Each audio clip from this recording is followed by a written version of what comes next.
You must be very disappointed these days.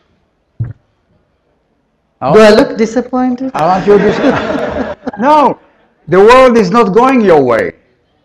I have patience and perseverance. I know it will come. How old this are way. you?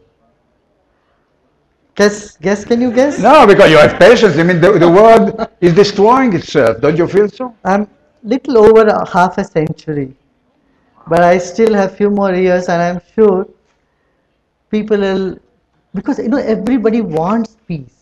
Peace is an innate need of people, but they don't know how to get rid of the negative emotions, negative tendencies, anger, and frustration. That education is needed in the world today, to teach people how to let go of the negativity, let go of the past and move to the future. You are quoted to measure success by seeing a smile, and you're smiling all the time, meaning that you are a success story. But doesn't mean anything about our world. The world is not smiling anymore.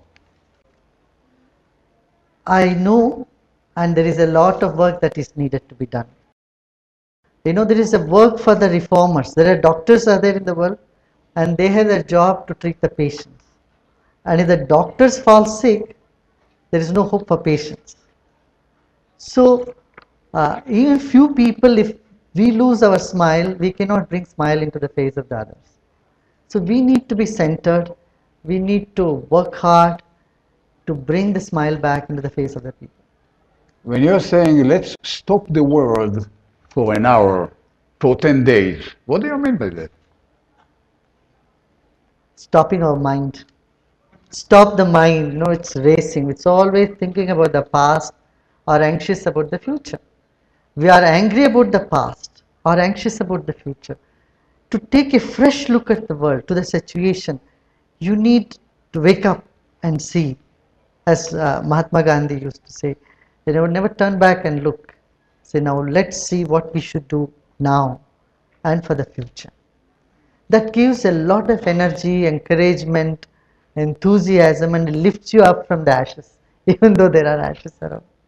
And all that starts with India, in India? Exactly.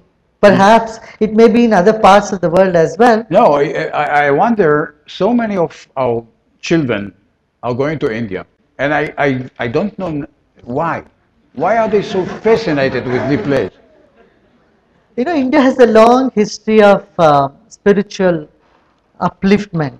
When you see that everything is collapsing and all doors are shut and there are no hope, and depression sets in, India gives a vision of something higher and the possibility, the power of your own thought, the power of your mind, and how you can create your reality, your world, and move in that direction.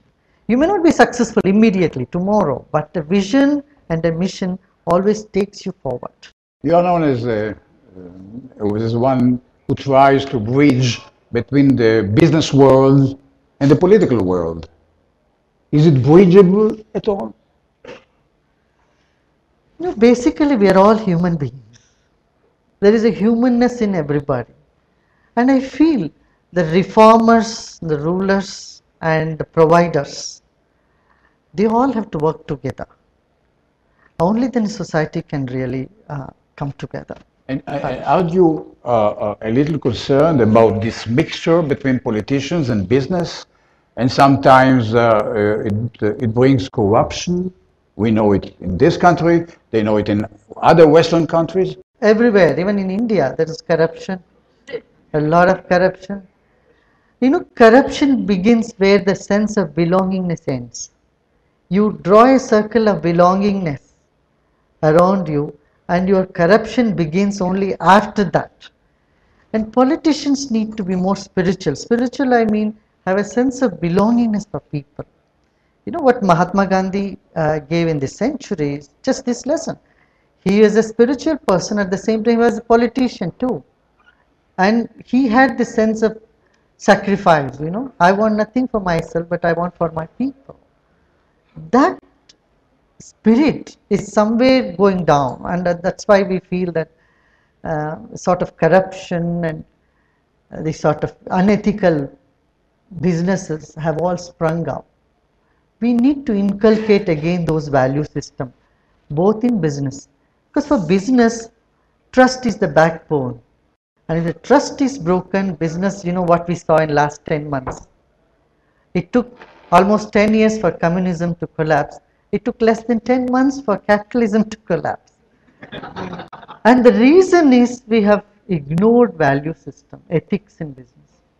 We have ignored that human values of caring and sharing, of dedication and devotion. These values somehow if we can reculcate in our youth, and actually youth are very ready for it. And youth wants this because they saw what they see among the older generation just running after, it's like running on the treadmill going nowhere. What's so wrong about present, current world leadership and perhaps our regional leadership? I would say that sense of belongingness is shrinking somewhere. More self-centered, self-serving attitude than sacrifice, a sense of sacrifice for the cause. Vision and mission is really lacking. You said once that forgiveness is a cure. Is forgiveness is the formula to make peace between Israel and Arabs? Let go the past and find a new future. From independence to interdependence, that's what we need to understand. You know, independence was a slogan of the past era. Everyone wanted to be independent so that they could be prosperous. But today, prosperity doesn't come from independence, it comes from understanding the interdependency. And if this education is brought to people, and also, see, there is an identity crisis. The main thing is a person thinks I am a Muslim or I am a Christian or a Hindu, Buddhist. Those who are not this, they no longer belong to me. They look like an enemy. They need to shift this to first and foremost identity, we are all human beings. Then we belong when they are this gender, male or female. Then the third identity, we belong to this religion or that religion. Then this nation or that nation. If the priority of identity is in the right place, I think conflicts can be resolved very, very quickly. How would you like to see the stereotype of the future leader? I feel through education we can unite the hearts and minds of people. And this cannot be done from people who are in power. People who are in authority cannot unite the hearts and minds of people. It's the volunteers, voluntary organizations, social workers, reformers. They have to bring this change in people, of bringing the change of mindset, uniting them, bringing hearts and minds together. Are you optimistic like Jimmy Wales? I'm realistic. And that means that you are pessimistic? No, absolutely not. Optimism is just a hope, but when you see it is possible, it's practicable, then I say I'm realistic, it's going to happen.